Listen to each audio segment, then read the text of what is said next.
Welcome friends, in this video tutorial we will learn about CSS plotting.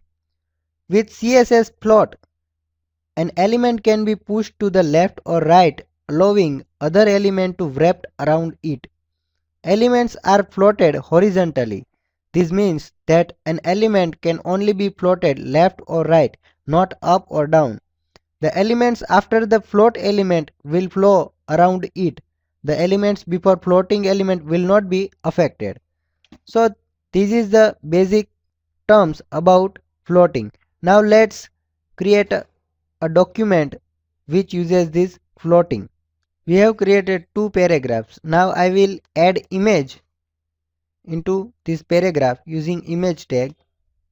Give src is equal to source of your image.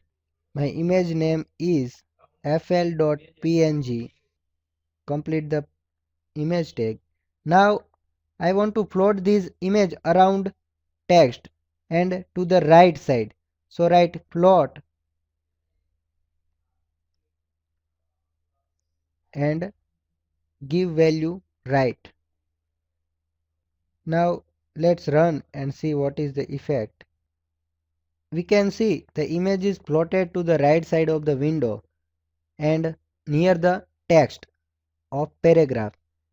Also we have written the image in the paragraph tag. So image is not displayed before the paragraph but beside the paragraph and plotted toward the right side of the window. So this is the use of plotting in CSS.